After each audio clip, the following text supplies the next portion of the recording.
Começando o Bairrista FC. Tô vendo daqui o Fabiano Baldasso. Acho que tô vendo o Kleber também. Não, o Kleber agora desapareceu aqui.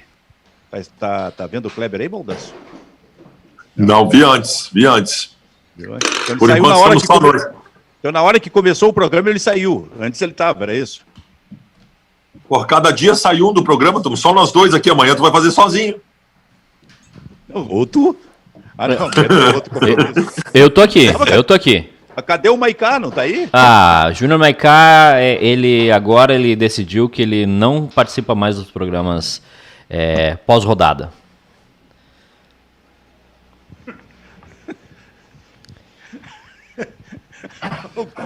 Eu não tô entendendo. O Maicá que é palanque. O Maicá que fale dele. Porque quando ele não tá no programa, nós falamos bastante dele. Isso, exatamente. Tá, mas a rodada, então, era do Campeonato Carioca, no caso. Mas ele é especialista em cotas de Campeonato Carioca, então fica complicado. Hoje eu estou substituindo o Júnior Maicá. Hoje o programa tá bem equilibrado, portanto. Exatamente. Nós temos... O sistema azul sofre uma perda importante. Sim, mas o sistema vermelho ganha. Ganha um ponto. Viu, Kleber? Então é o seguinte, o programa hoje está muito bem equilibrado. 2 colorados e 2 isentos. Mas eu acho que o programa continua ganhando em conteúdo e qualidade. Eu acho que o modelo de ontem talvez seja o que a gente tem que seguir como rotina, né? Mas o acréscimo do Edu é importante também. Eu acho que a concentração por metro quadrado continua praticamente inalterada. Posso te pedir que tu faça as vezes do gremista no programa, Kleber, ou não? Tá bom, eu vou tentar enfrentar o Fabiano e o Edu. Vamos lá. Isso é muito louco, cara. Eu tô metido num bando de loucos. Como é que era lá o Ronaldo Nazário dizia lá, o bando de loucos lá do Corinthians, não é? E esse é um momento importante, Benfica. É um momento que o Internacional está sofrendo uma acusação muito grave, está sendo aberto um dossiê, uma CPI do futebol está sendo aberta nas redes sociais por conta dos treinos proibidos do Internacional. Os incríveis treinos proibidos do Eduardo Cudê. Cara, as redes sociais são um negócio interessante. Vai dizer que é invenção. Oi? Incorporou. Vai dizer que é invenção. Incorporou. Demorou, mas veio o gremista. É pra fazer assim? É pra fazer assim, E exatamente. o pior é o seguinte, cara. O que aconteceu ontem? Um maluco das redes sociais botou fonte segura. Um jogador do Inter disse para um jogador do Grêmio que o Cudê, em determinado momento, resolveu treinar mesmo com a proibição. E o Cudê, em determinado momento, disse o seguinte: eu vou treinar, azar. Tu consegue imaginar o Cudê dizendo, eu vou treinar, azar? O Cudê não sabe nem falar português direito, cara. Então, assim, ó... Não, mas o Baldasso... ele não sabe falar o português direito, mas é possível traduzir. Não, exatamente. Eu falei com esse blogueiro, uma fonte muito, muito bem informada, e ele confirmou que ele fez a tradução literal do que o Cudê falou, entendeu? Ele disse... Impressionante. É impressionante. Não, ele se deu ao trabalho de traduzir o Cudê. O cara larga um boato em rede social, inverídico, não sei se vai sofrer alguma sanção jurídica por isso, deveria. Eu, inclusive, cobrei o Internacional ontem que acionasse juridicamente, porque a acusação é grave. O Inter acionou? Atenção. Não sei. Então tu precisa descobrir isso aí, porque se o Inter não acionou, se o Inter não acionar, de acordo com o que disse o Baldasso, fica um ponto de interrogação. Deveria mesmo. Só que assim, o que acontece? Aí, por conta de um boato de redes sociais, daqui a pouco a imprensa está questionando o Inter, e acho que o Inter se portou muito bem nas respostas. Tanto o Rodrigo Caetano quanto o Marcelo Medeiros deram risada. O Rodrigo Caetano falou o seguinte: desculpa, eu tenho mais o que fazer da minha vida do que ficar falando sobre boato de internet. E o Marcelo Medeiros diz, olha, engraçado, só tem que achar graça. Porque, cara, é um negócio absurdo. Isso envolve... Cara, eu vou dizer uma coisa pra ti. O que era medo do Grêmio neste Grenal virou pânico. Pânico. O Grêmio está encontrando Baldasso, o Grêmio está encontrando subterfúgios para justificar uma derrota no Grenal, cara. Baldasso, deixa eu te perguntar... Faz 12 anos que não ganha o Grenal, agora fica inventando história aí. Baldasso, deixa eu te perguntar uma coisa. Por que tu sugeriu ao Internacional que acionasse o rapaz esse, o blogueiro, na justiça? Porque isso é matéria que possibilita acionar na justiça? Cara, eu não sei se esse cara que colocou é jornalista, porque ele argumenta o seguinte: eu tenho o direito de preservar minha fonte. E realmente o jornalista tem, por lei, o direito de preservar a fonte. Mas eu acho que nem jornalista ele é. Então, assim, tu lança um boato, diz que tem uma fonte, e aí? Como é que fica? É grave, cara. É grave, porque a acusação... E outra coisa... Parei, Baldasso. Eu estou te fazendo uma pergunta objetiva. Poderia até acontecer contigo. Isso é matéria que possibilita acionar na justiça? Calúnia? Sim. Portanto, no teu entender, e eu cobrei o Internacional ontem nas redes sociais que acionasse juridicamente. Então, por que o Inter não acionou juridicamente? Eu não sei. Porque se o Inter não acionar, se o Inter, tu entendes assim, não acionar juridicamente, o Inter vai deixar um ponto de interrogação. Não sei se vai deixar um ponto de interrogação. Sabe por quê, Baldasso? Que eu quero te dizer o seguinte, a resposta do Inter não pode ser só a risada do Rodrigo Caetano ou do Marcelo Medeiros, se a coisa é grave. Não pode ser apenas a risada deles. Não, eu também acho. Tanto que eu sugeri que acionasse judicialmente. O que tu acha disso, Kleber?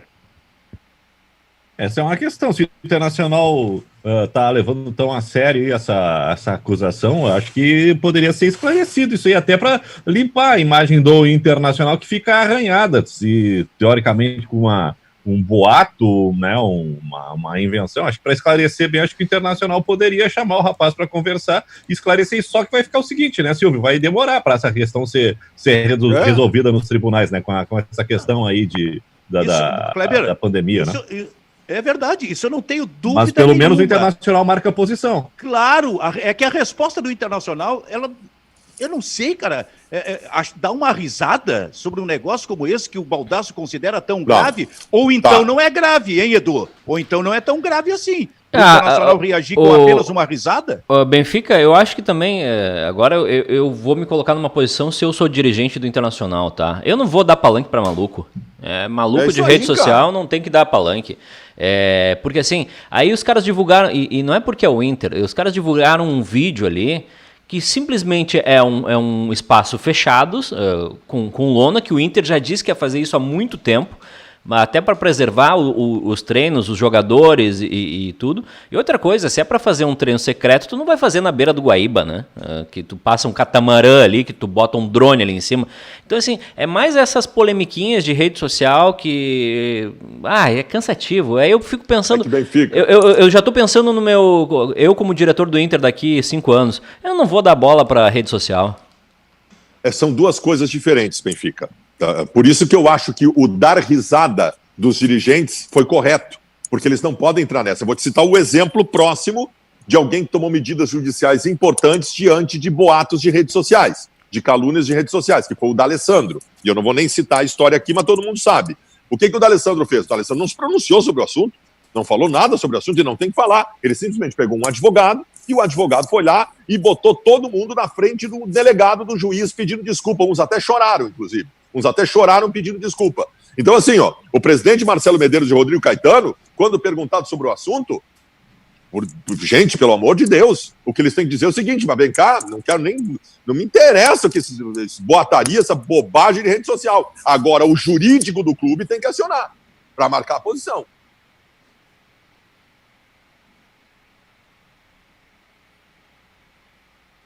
O presidente do Internacional, foi mancada minha aqui, o presidente do Internacional, Marcelo Medeiros, e o Rodrigo Caetano, o diretor executivo, que reagiram com risada, eles reagiram de forma diferente do Baldasso, que está absolutamente enlouquecido com o que aconteceu nas redes sociais. Então, nesse momento eu não sei com quem eu fico, talvez até fique com a posição dos dirigentes do Internacional, que vão mais para o lado do que pensa o Edu Santos, que é outro colorado que está participando do programa nesse momento. No entanto, o Baldasso entende que o Internacional tem que ser duro e que tem que ir para o tribunal, tem que entrar com ação, com processo contra quem liberou esse tipo de informação de alguma forma, talvez irresponsavelmente, nas redes sociais. Mas, Benfica, tu imagina só o presidente Marcelo Medeiros ontem indo a público para dizer o seguinte, olha... Eu, presidente do Internacional, estou aqui para responder às acusações da rádio Cachola e do jornalista fulano de tal. Não, né, Benfica? Não, o presidente não vai se rebaixar o esgoto, né? O presidente não pode rebaixar o esgoto. Deixa o esgoto para o departamento jurídico do clube. Eu não tô discordando do presidente. Eu tô só tentando interpretar a tua posição. sabe, de uma irritação que eu observei nas redes sociais, foi enlouquecendo. Por que tu não reagiu com risada? Porque eu sou torcedor, Benfica. Porque eu sou torcedor, eu tô nas redes sociais, eu passo o dia inteiro nas redes sociais, eu não tô comandando o clube, contratando jogador, eu tô vendo esses movimentos. Eu vou te dizer, não é que eu tenha ficado indignado, eu acho que o departamento jurídico do clube tenha que se posicionar. O que eu fiquei no restante do dia ontem foi espalhando memes sobre o assunto, porque foi muito engraçado, porque não tem o menor fundamento. Agora... Foi por isso que o Marcelo riu. E que o Rodrigo, se foi engraçado, que o Rodrigo Caetano riu também. E eu te digo, o departamento jurídico não vai fazer nada do Internacional em relação a isso. Mas deveria. Mas é que eles consideram exatamente engraçados e estão dentro dessa colocação feita pelo Edu, de não dar palanque a quem eles que eles entendem que não deva receber palanque. Mas é essa a posição. Quem deu o palanque foi Edu Santos ou Fabiano Baldasso. Esse deu o palanque. Eu tô achando as redes sociais... Eu tava com saudade disso, Benfica. Eu vou te confessar que eu tava com saudade dessa loucura, desse caos. Eu tava esquecendo que o Inter é beneficiado em tudo. E aí veio as redes sociais para mostrar que o Inter é beneficiado em tudo. O Inter faz treino secreto. O Inter não vai ter VAR, vai ser benéfico ao Inter. Então eu confesso que eu tava com um pouquinho de saudade desse caos. Eu acho que vai fazer bem para todos nós a volta do futebol. Não, eu lembro que quando, na semana passada, ficou definido que o Grenal, em princípio, seria no dia 23, já começou a discussão do Baldasso com o Maicá aqui. E eu disse assim para o Kleber, voltou o futebol, o Grenal está aí, porque já começou esse tipo de debate entre os dois, que eu considero absolutamente saudável. O que eu estou vendo agora é uma coisa que ali adiante, cara, vai passar a proliferar de forma absolutamente perigosa, porque agora quando tiver Grenal ou tiver qualquer jogo mais importante que envolva Grêmio Internacional, nós vamos passar a ter isso nas redes sociais, que até então, de forma tão forte assim, a gente não vinha tendo, a não ser coisas isoladas como aquilo que aconteceu com o D'Alessandro. Eu acho que isso aí vai passar a ser Baldasso, constante nas redes sociais. E daqui a pouco vem gente do Internacional também fazendo isso. Eu acho importante o posicionamento.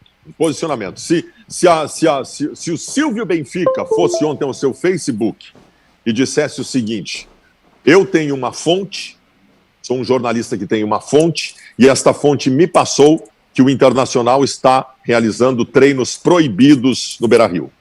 Aí o presidente Marcelo Medeiros seria questionado, aí os outros veículos de comunicação dariam vazão a isso, e aí nós teríamos algo a ser investigado, porque o Silvio Benfica tem o direito, como jornalista de credibilidade que é, de preservar a sua fonte ao apresentar um questionamento público. Mas o ratão que faz isso, e a gente sabe que já tem um histórico de levantar boatos do nada, numa rede social que é a rainha de levantar boatos do nada, ele não merece atenção maior institucional, a não ser de um posicionamento jurídico. Eu acho importante porque essas coisas vão acontecer de novo. Estão acontecendo e vão acontecer de novo. Nós não podemos... O grande case no Rio Grande do Sul, quem fez foi o D'Alessandro. O D'Alessandro fez uma enxurrada de gente escrevendo no tweet: meu nome é fulano de tal, estou aqui para pedir desculpas a D'Alessandro e sua família pelo que eu coloquei. Não foi um nem dois, foi 100. E alguns deles, os que foram identificados como os que lançaram o boato, foram para frente do delegado, foram para frente do juiz, foram responder na justiça. Não Aí tu tá falando uma fake, porque na frente dos delegados eles não responderam, eles só choraram. Teve um que chorou. O mais machinho de todos na internet chorou na frente do delegado. Mas esse posicionamento ele tem que acontecer, cara. Ele tem que acontecer. Por isso que eu acho que o Inter deveria marcar a posição. Eu quero saber se tu é machinho da internet, Baldasso. Eu sou machinho na internet e machão pessoalmente. Galo velho. Cara, ô Kleber, coisa chata esse papo sobre... Eu quero saber da escalação do Grenal, eu quero saber onde vai ser o Grenal, e aí vem esse troço chato de internet aí, pelo amor de Deus.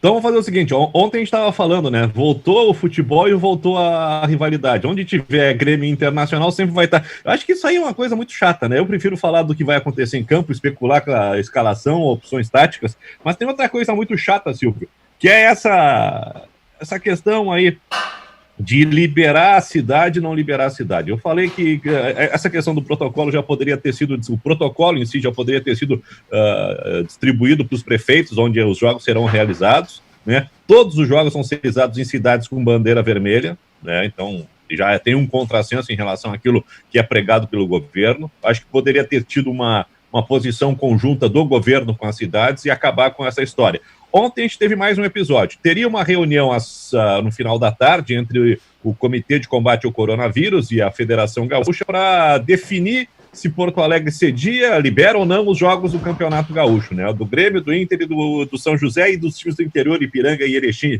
Ipiranga e São Luís, que vem a Porto Alegre. Aí eu estou lendo aqui uma matéria do Globo Esporte, onde o secretário extraordinário de enfrentamento ao coronavírus, Bruno Miragem, disse que em momento algum se cogitou tirar o jogo de Porto Alegre, né? Pô, então é aquilo que a gente está falando, é só valorização do passe, a decisão está tomada, para quê? Eles vão analisar um protocolo que já existe há 1 mês e meio, né? É palanque, mas vem cá, o Benfica fez a leitura corretíssima ontem. Nós estamos numa situação em que um acontecimento de saúde pública colocou em voga e absoluta visibilidade os governantes, com lives que são realizadas. Gente, uma live do governador Eduardo Leite e do prefeito Marquesan, essa live ela coloca 6, 7 mil pessoas ao vivo na sexta-feira para anunciar o que vai acontecer na semana seguinte. Jamais os governantes tiveram essa visibilidade. Jamais eles tiveram como parar um Estado para olhar para eles falando. Isso não acontece com político nenhum, a não ser com o presidente da República, às vezes nem com o presidente da República. Então esse é o momento em que os políticos me parecem estar capitalizando, porque tu junta a parada do coronavírus, tu junta a ansiedade das pessoas para a vida voltar ao normal, e tu junta o Grenal, tu tem todos os ingredientes para fazer todas as luzes virarem para ti. E me parece que é o que o prefeito Marquesan está fazendo nesse momento. Fascínio da live. O que tu acha de tudo isso, Edu? A propósito, o Edu não está aparecendo por quê? É tipo assim, Giovanni Grisotti não pode aparecer porque está acostumado a fazer denúncias muito fortes? O que está acontecendo aí? Até agora... Eu não estou vendo, pelo menos. Eu não entendi por que eu não estou aparecendo ainda, Benfica. Não sei. O Edu voltou a ser o 001. É algum boicote que eu estou sofrendo aqui, mas eu concordo, eu estou chateado porque eu estou concordando muito com o Baldasso, mas essa questão do Marquesan, que não foi avisado, isso aí parece aquelas crianças, coisa de criança quando tem a bola, sabe? Ele diz, não, a bola é minha e se eu não jogar, vocês não jogam. A gente está num ano político, a gente está num ano eleitoral, todo mundo quer holofote agora. Eu acho que assim, o que vai interferir uma aprovação do Marquesan, sendo que todos os protocolos que foram... aliás, o protocolo nem partiu da prefeitura, do governo do estado, a Federação Gaúcha de Futebol, os clubes se mobilizaram para fazer todos os protocolos, apresentaram para o estado, mas por algum motivo o Marquesan quer uma foto agora com o Luciano Oxman, com o Romildo, Edu, a liberação, Edu, a liberação dos treinos coletivos em Porto Alegre, esta liberação veio com uma argumentação do prefeito. E a argumentação principal dava conta do seguinte: olha, talvez não fosse o melhor momento, mas o calendário impõe. A mesma argumentação vale para agora. A mesma argumentação, rigorosamente a mesma. Se tu não começar o Campeonato Gaúcho na próxima semana, tu não tem mais Campeonato Gaúcho. É a única possibilidade. Então o argumento, o calendário continua impondo. E ontem também, o que nós citamos aqui, eu acho que foi até o Kleber que falou sobre isso também, nós estamos só querendo a sequência do que já está liberado. Porque o prefeito de Porto Alegre liberou treinamentos coletivos para 30 jogadores durante a semana. Agora serão 35 jogando no estádio de portões fechados, então não muda muita coisa. Agora, por que não saiu ontem a decisão? Para manter os holofotes. Eu fiz a provocação exatamente por isso. A declaração do prefeito, eu vou analisar com carinho. Mas eu não estou entendendo. Tu sabe que vai vir numa live essa liberação. Tu sabe disso, né, Benfica? Claro. Vai vir numa live. Possivelmente amanhã. Daqui a pouco o prefeito vai fazer uma live e, entre outras coisas, vai falar sobre a liberação do Grenal. Pode anotar, pode esperar. Interessante que essa análise com carinho que o prefeito Marquesan está fazendo já foi feita pelo governador. O governador só liberou tudo no futebol porque ele fez a análise com carinho, a menos que a federação tenha mudado o seu protocolo em um dia, sabe?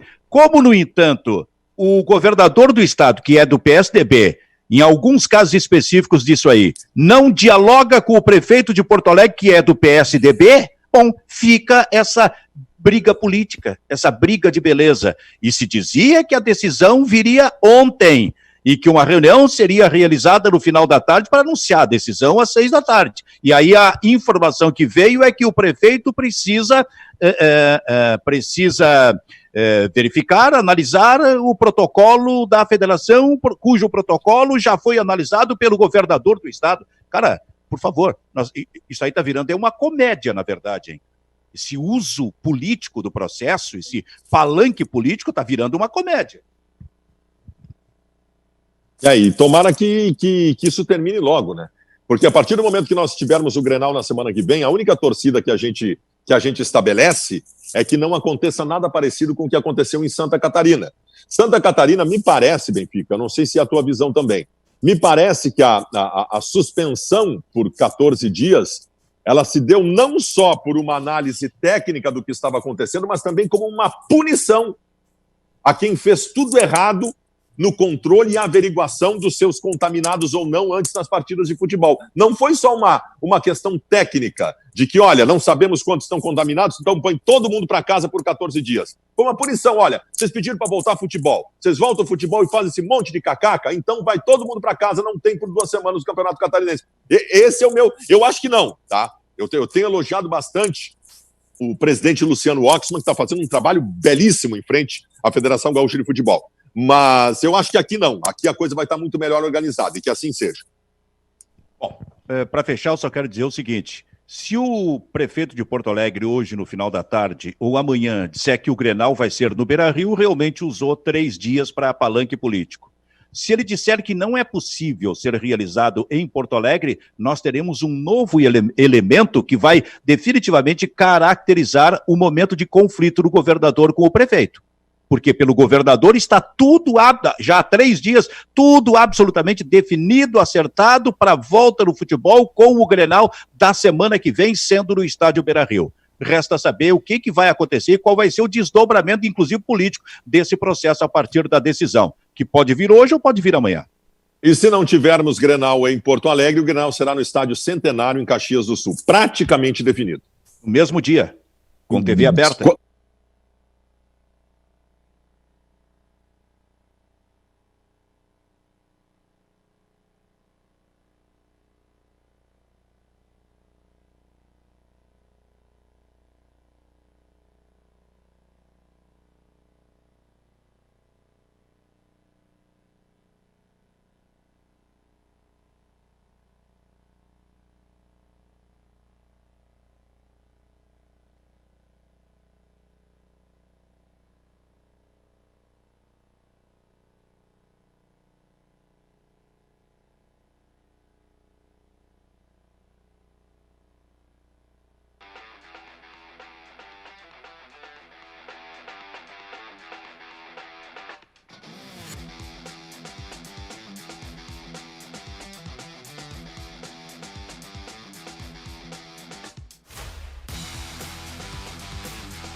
E som para o clássico Grenal no Beira-Rio. Obviamente que se for para o Centenário não tem nem estrutura técnica para isso, não vai acontecer. Então seria mais um prejuízo. Ô Kleber, o Baldasso desde ontem está dando todo esse discurso em função do blogueiro que anunciou aí que teve treino de contato no Internacional já antes do prazo estabelecido.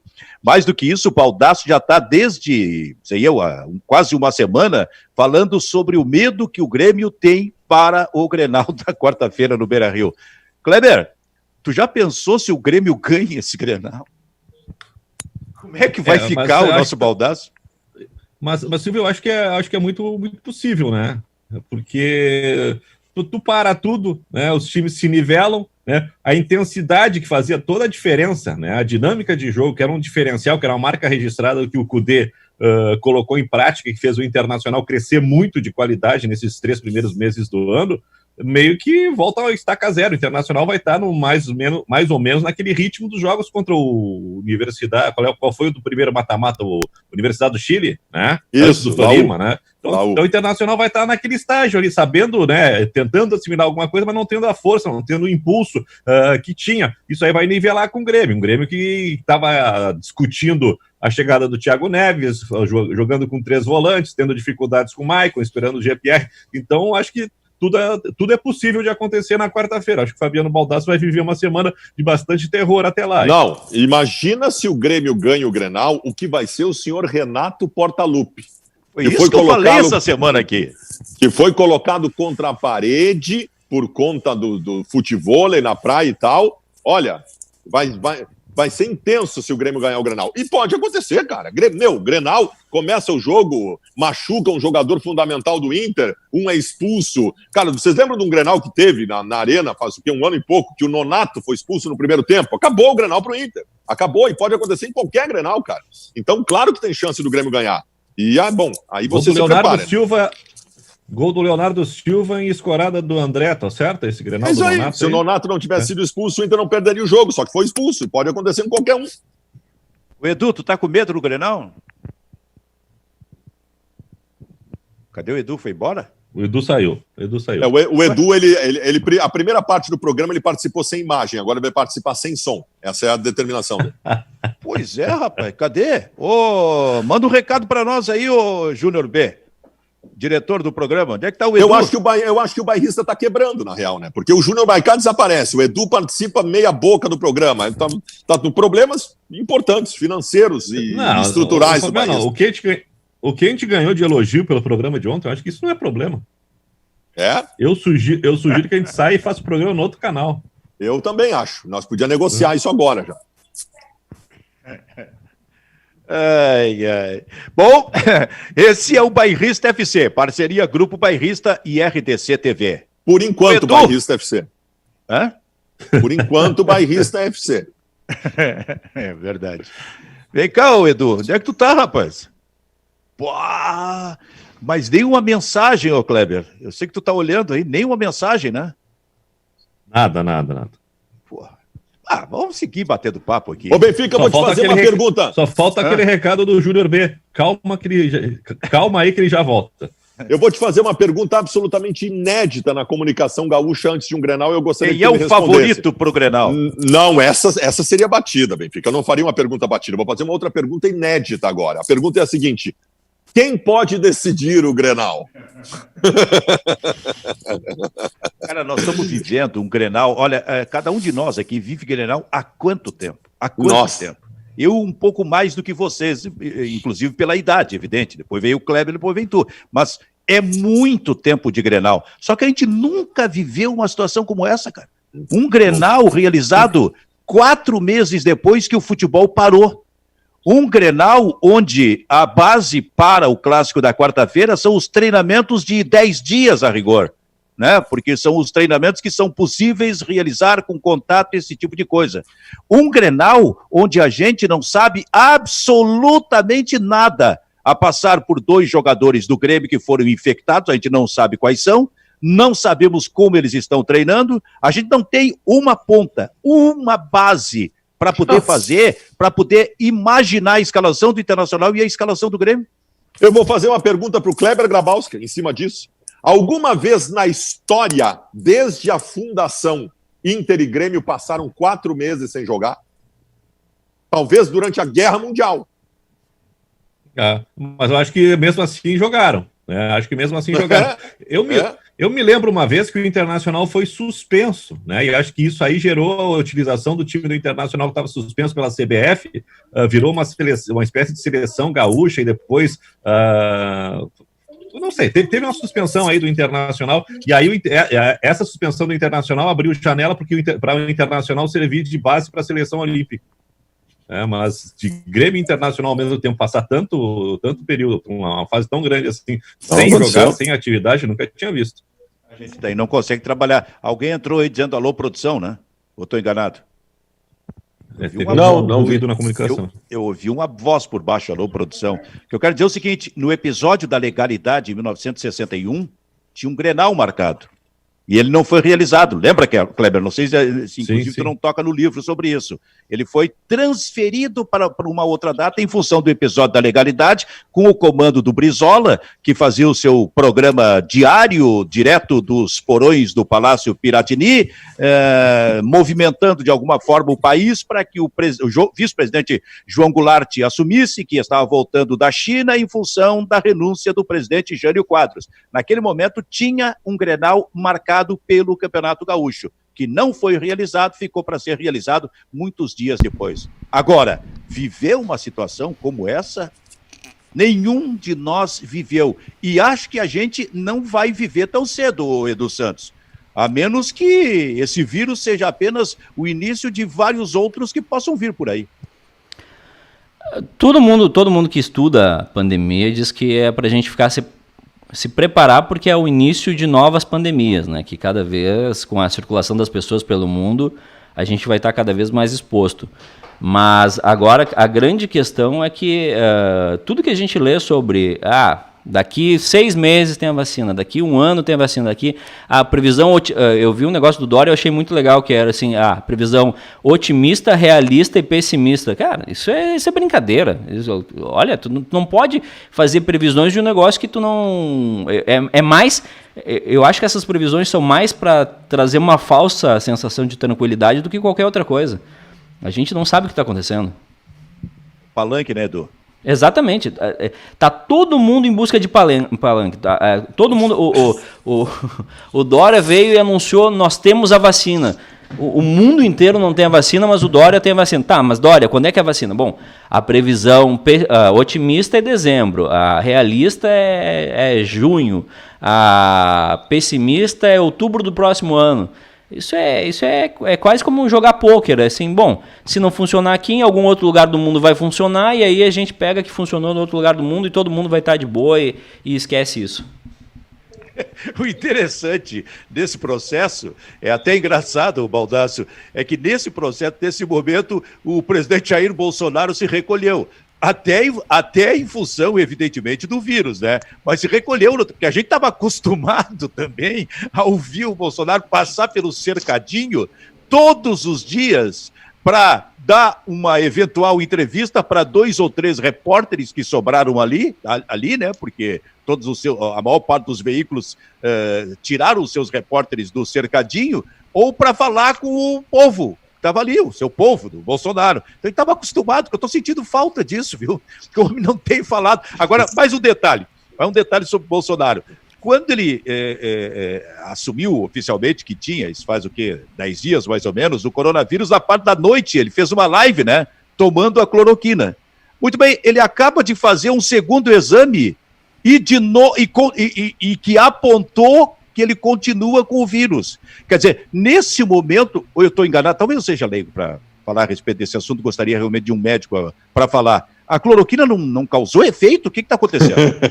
Olha, nós começamos a desconfiar, então, que a cloroquina não tem efeito. Daqui a pouco nós vamos chegar a essa conclusão, Benfica. Olha, nós vamos chegar a essa conclusão. Eu acho que ele errou na dose. Eu sei que tem várias unidades de cloroquina à disposição. Pode tomar à vontade. De repente era cloroquina infantil, não sei, pediátrica. Ou então tem que ser em pílula e ele tomou a solúvel, que eu não sei, pode ser alguma coisa dessa. Ou tomou por tanto tempo que agora não faz mais efeito, né? Tem isso, antibiótico. Porque o organismo se acostuma. Exato. Se ele está desde março tomando cloroquina porque faz bem, então agora o organismo deve ter acostumado e quando precisou não está funcionando. Ô Edu, tu sabe que uma época, o Bolsonaro deve estar sentindo isso, o Edu lembra dessa época que eu arrumava uma treta por dia nas redes sociais, não tinha um dia que não acontecia um escândalo comigo nas redes sociais. Aí um dia eu abri as redes sociais e estava dando uma baita de uma crise lá, e eu fui lá e reclamei, vem cá, o que vocês estão pensando, cara? Arrumaram um problema nas redes sociais e eu não estou presente. Bolsonaro deve estar pensando isso. Caramba, tá todo mundo fazendo cagada na minha volta, agora os caras esqueceram de mim. Mas não se preocupem, daqui a pouco ele aparece com alguma coisa. Agora eu entendi porque tu enlouqueceu tanto aí com essa divulgação do blogueiro aí de que o Inter estava treinando irregularmente. Agora eu entendi, tu não queria ficar, tu podia ter apenas rido, como o presidente do Internacional, o diretor executivo, mas não, tu ficou enlouquecido. Então, mas esse é o Baldasso. O Baldasso tem treta todos os dias, então ele preferiu sair por esse caminho. Se há treta, eu estou. Muito bem. Então, a gente falou em live aqui. Ô, Edu, tu que é especialista em live. Eu me lembro que a gente falou aqui no programa sobre a primeira live que foi daquele cantor, como é que é o nome sertanejo? Como é que é o nome dele? Ah, não lembro, mas é o que revolucionou as Primeiro lives. lá- Do cavalo? O Não. primeiro lá atrás, que depois... Gustavo Lima, Cavalo. Gustavo Lima. E depois Gustavo veio a Marília Lima. Mendonça. Gustavo Lima. Eu lembro que ele fez uma live com uma audiência extraordinária, a gente fez toda uma tese aqui no programa, e as lives começaram a proliferar. Depois veio a Marília Mendonça, que se não me engano botou 2,5 milhões de pessoas. Marília assistindo. Mendonça Enfim, botou mais que o Fla-Flu. então, enfim, aí as lives começaram a proliferar. Todo mundo faz live. Eu tô louco esperando uma live do nosso Júnior B, o diretor do programa. Qualquer dia ele vai fazer. O Edu parece que já tá começando aí, né? Eu vou. Vai. O Edu ameaçando, alguma coisa assim. Não, o grande problema que eu tô vendo agora com as lives é que é o seguinte: o pessoal faz live cozinhando, o pessoal faz live passeando com o cachorro, o pessoal faz. Eu acho que eu não vejo a hora de sair o estatuto da live, assim. Ó, se é relevante, Não, eu acho que faz. nós temos dois momentos da live. Nós temos o pré-Ivete Sangalo e o gurizinho mala enchendo o saco na sala e o pós-Ivete Sangalo. Ali todo mundo repensou live, na verdade. Eu acho que está na hora do governo editar uma medida provisória dando direito de transmissão para a negociação para quem fizer live em casa, né? Como mandante. Exatamente. Exatamente. Por exemplo, hoje aqui, no nosso programa, quem teria o direito de transmissão da live? Quem poderia vender a live? Né? É uma discussão. Sobre isso... Discussão que para na justiça. Sobre isso, eu estava falando com o pessoal, com o Lucas, que é o nosso editor de vídeos aqui do Bairrista e tem uma formação em cinema, e ele surgiu com uma dúvida que eu não tinha pensado ainda sobre essa questão da MP e que é plausível, que é o seguinte: vamos supor que a aprovada MP está funcionando e a gente está no Gauchão de 2022 e os clubes mandantes têm o direito de transmissão, certo? Pode vender para quem ele quiser. Vai ter um jogo em Ijuí, a cidade do Kleber lá, São Luís de Juí e Grêmio, certo? E o Grêmio faz uma oferta de 100 mil pro São Luís para transmitir na Grêmio TV. Isso vai poder, certo? Pode vender para quem quiser. Então, assim, a gente vai poder ter os jogos de times menores comprados por times maiores. Que não são os mandantes. Isso. Então, assim, quem não é o mandante pode daqui a pouco transmitir o jogo. Então, no campeonato carioca do ano que vem, se o Flamengo quiser comprar todos os jogos dos adversários, o direito de transmissão, ele pode. Ele chega lá no Madureira, oferece 50 mil e transmite na Flá TV. Ele chega no Botafogo, oferece 100 mil e transmite na Flá TV. Mais ou menos isso. Tu tem liberdade para vender para quem tu quiser. Então, isso daqui a pouco pode acontecer. Mas sabe quando eu falei, ô Edu, negócio da live, aí o Baldasso veio com o menino da Ivete Sangalo. Tu acha que ele atrapalhou a live da Ivete? Que gurizinho bonitinho, uma mala, o guri encheu o saco a live toda, cara. Imagina com a câmera desligada, Baldasso. Imagina que deve ser essa joinha. E o dia que a gente estava fazendo um programa aqui, que o Antônio não parava de bater. Não, mas o Antônio não tem problema. Como é que eu defino isso aí, ô Kleber? Me ajuda. Mas o Antônio pelo menos não brinca com faca. Aquele filho da Ivete Sangalo lá pelas tantas encheu o saco com o pessoal pegar uma faca pra abrir o negócio desse guri. Vai cortar o dedo, vai parar o negócio, né? Só o que me faltava. Mas sabe o que eu queria falar da live? Que eu não cheguei ainda. É o seguinte, assim, ó, que eu comecei a dizer que a live proliferou. Eu falei, é live a toda hora, a todo momento. É muito louco isso. E aí, cara, tem lives, por exemplo, no Instagram, que daqui a pouco tem uma ou duas pessoas assistindo. Sim, e sem querer, ou querendo, tu cai ali para assistir. Tu passa a ser a terceira pessoa. E aí como é que tu faz? Ô, Edu, tu que entende tecnicamente disso, como é que eu faço para não sair, para poder sair sem ter saído, Edu? É tipo ser o primeiro a chegar na festa, sabe? Sabe aquele negócio, uma festa marcada para 6 da tarde, tu chega às 6, não chegou ninguém, aí fica tu e o aniversariante, tu não tem muito contato ali, tu não pode ir embora porque vai deixar o aniversariante sozinho, é horrível isso. E o que mais está me incomodando nisso, Benfica, é que é o seguinte... as crianças já estão vindo com o chip pré-instalado do blogueiro, sabe? Que é o seguinte, olha, oi seguidores, oi gente. Cara, tem gente no meu Instagram que eu sigo ali que coloca, oi gurias. Que gurias? Tu tem 3 seguidores, tu tem 6 seguidores. Ai, como vocês pediram, esse aqui é o meu tênis. Isso. Como vocês pediram. Pediu nada. Ninguém pediu. O cara faz live que o teto de audiência foi 15 pessoas. Aí ele volta no outro dia, bom, ontem o pedido foi especial de vocês, então vou atender o pedido de todos. 15 pessoas, é o máximo que o cara teve na live dele. Ou então, quando deu problema na gravação, e tu diz, excepcionalmente, atendendo ao pedido de vários ouvintes, vamos reprisar o programa da semana passada. Aliás, exatamente. Eu não sei se vocês viram ontem a final do Campeonato Carioca no SBT. Cara, aquilo ali é uma experiência. Não. Aquilo ali é uma experiência, porque é o seguinte, o campeonato era a final... Aí o SBT botou o Theo José para narrar, o Atirson e o Carlos Alberto, comentarista. Aí, primeiro porque o Flamengo foi campeão, demorou acho que uns 40 segundos, uns 3 minutos para entrar o GC do Flamengo campeão. Acho que eles não estavam preparados para o Flamengo campeão. Aí fizeram um pouquinho da festa do campeão ali, eu pensei, bom, agora o SBT vai embalar, né? Pô, tá com uma audiência aqui, tá em voo de cruzeiro. Entra o Boteco do Ratinho, com atrações, com uma reprise com coisas gravadas, que daí começava uma música, daí quando tu tava vendo, o cara lá do Raça Negra, dali a pouquinho apareceu, o Fundo de Quintal, dali a pouquinho, Maiara Maraíza, fizeram um pupurri de artistas ali, uma coisa assim, mas o SBT ultrapassou o Jornal Nacional em determinado momento, que era uma coisa que não acontecia há muitos anos, né? Desde 2015. Mas no Brasil inteiro, isso? Não, no Rio de Janeiro. No Rio de Janeiro? Não. No Rio de Janeiro. São Paulo, a Globo estava bem à frente. Mas daqui a pouco ouvi o Chitãozinho e Chororó cantando Evidências. Pois é, mas eu entrei uma hora ali no SBT depois do jogo e tá ali cantando Evidências. Pô, mas coisa que eu estava observando ontem na transmissão da SBT, eu não sei se vocês repararam, o Theo José estava narrando uma decisão como se fosse quartas de final do solteiros turno, contra casados.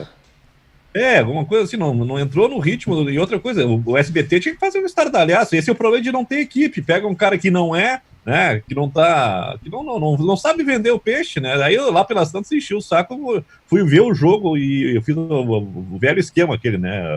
Rádio na TV e ouvido na Rádio Tupi.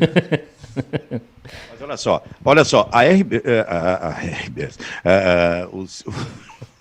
o SBT, saudade, né, meu filho? O SBT que ganhou do Jornal Nacional no Rio de Janeiro.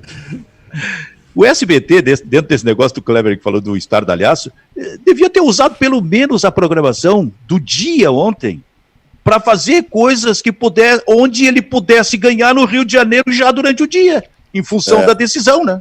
Pô, só fez à noite, praticamente em cima da hora do jogo. Se tu tem uma decisão de campeonato, é a mesma coisa que vamos colocar aqui, o bairrista compra a final do Gauchão, tá? Aí tu entra 15 minutos antes de começar o jogo, não, pega o estádio, pega torcedor, faz um programa especial, relembra jogos antigos, faz um estardalhaço.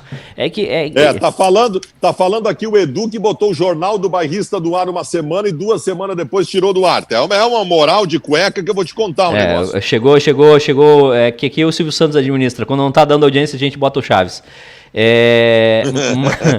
Mas o lance todo e aí mostra que, cara, o SBT arrecadou parece que 4 milhões ontem com a final, vendendo as cotas. E pagou quanto? 1,5 pro Flamengo.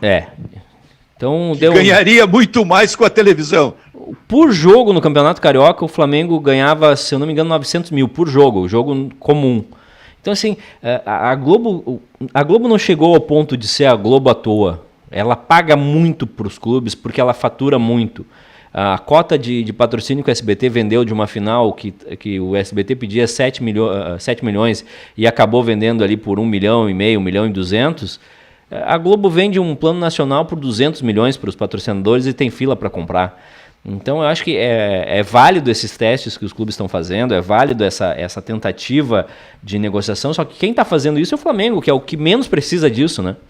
O clube que mais arrecada com TV no Brasil se movimentou e deu um tiro no pé. Porque assim, o Maicujo não funcionou. O Maicujo a gente conhece daqui de bons tempos, ele não funciona.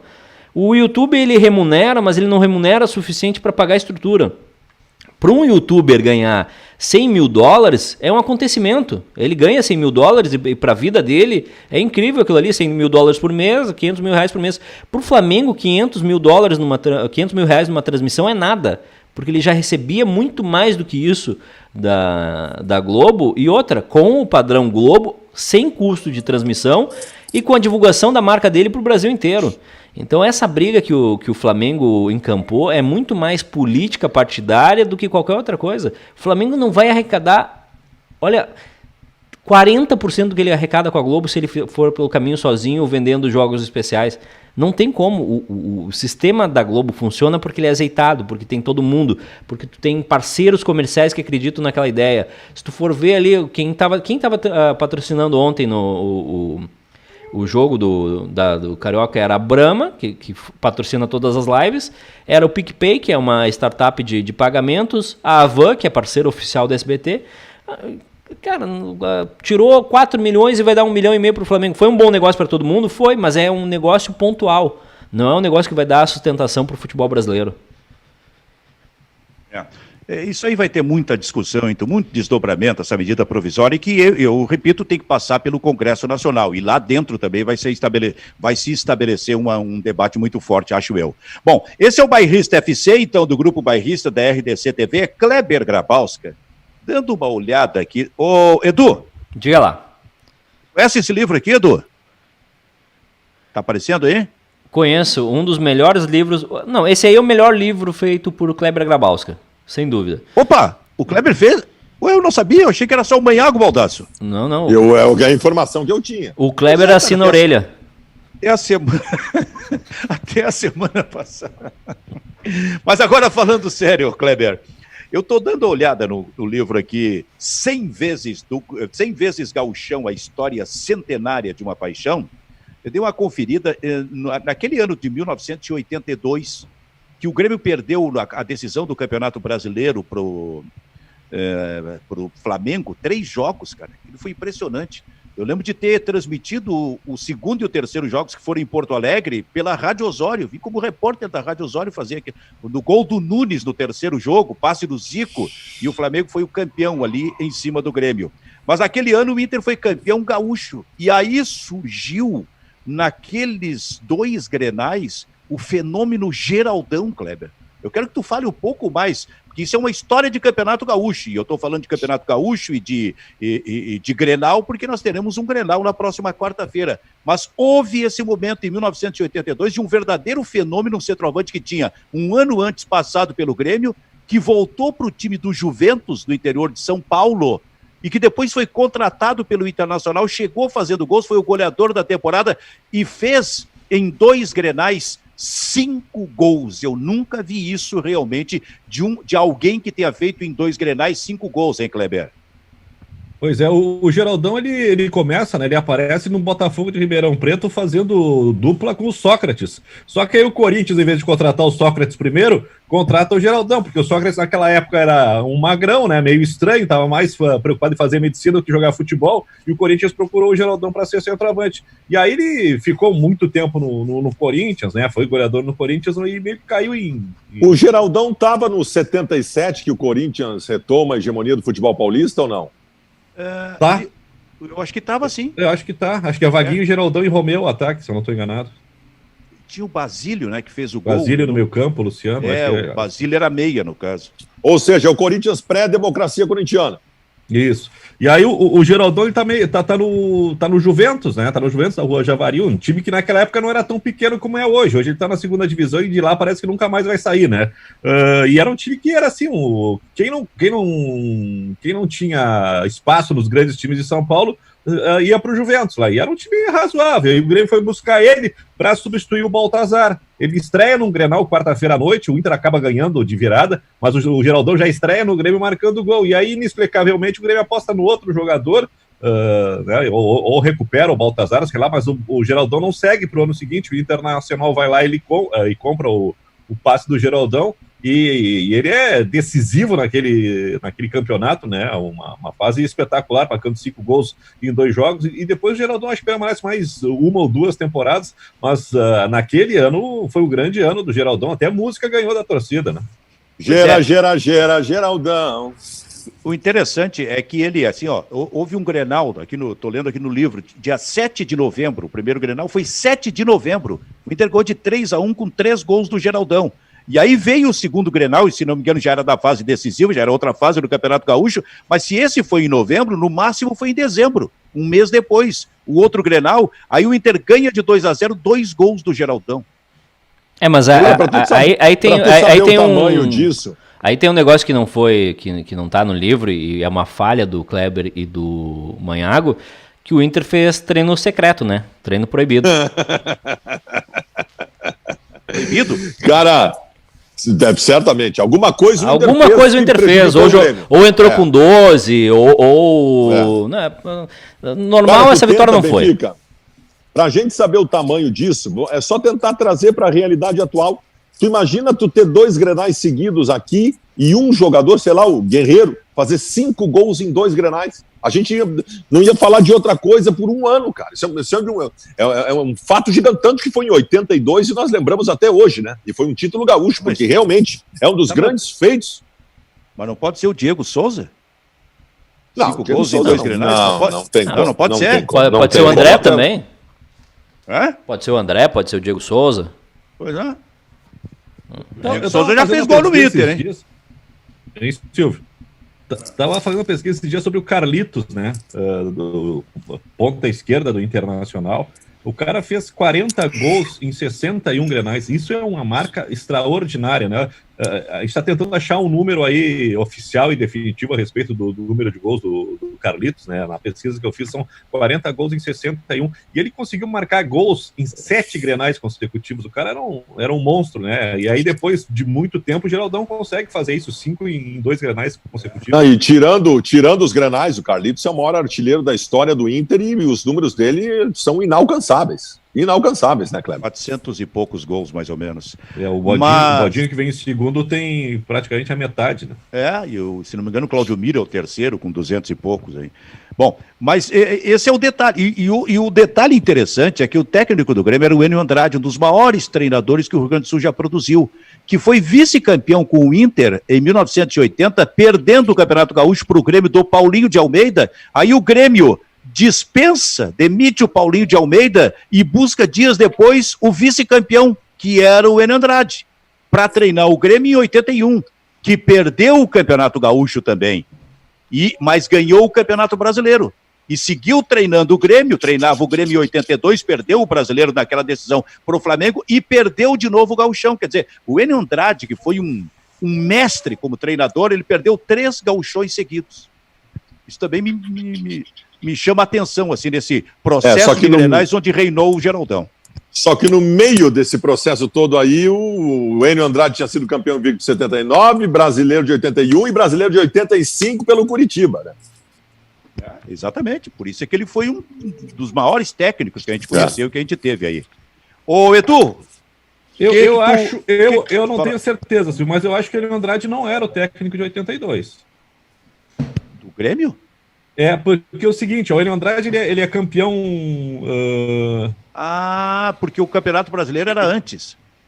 Eu acho que ele perde o emprego. Essa é uma história interessante. Aquele famoso time do São José, que o Pedro Ernesto e o João Garcia eram diretor de futebol. Isso. A gente estava falando do time Antes do Caialho voador, porque o Caialho voador é de 85. Eu acho que foram nessas viagens do São José que essa dupla se inspirou para mas não era dupla, era um trio, tinha o Vianney também.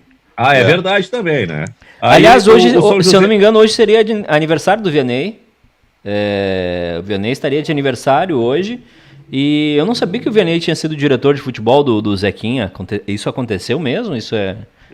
aconteceu o seguinte, o São José foi fazer um jogo no interior, e São José é uma situação muito precária, assim, né? Então, e para a infelicidade, né, como desgraça pouco é bobagem, o ônibus da delegação que estava fazendo uma viagem para o interior para um jogo foi abalroado por um caminhão, e aí teve um jogador que teve o braço amputado, alguma coisa, foi um acidente muito feio, né? E aí o show dos esportes na Rádio Gaúcha com o Pedro Vianney e o João Garcia começou a fazer uma campanha solidária e fez pedágio nas ruas para arrecadar dinheiro, e no fim houve um envolvimento muito grande deles com o São José, e no fim os três foram para uma espécie de comissão técnica ou departamento de futebol alternativo. O Pedro disse que tinha jogo no Passo da Areia e ficava atrás da goleira adversária, xingando o goleiro. Os três ficavam atrás do gol adversário.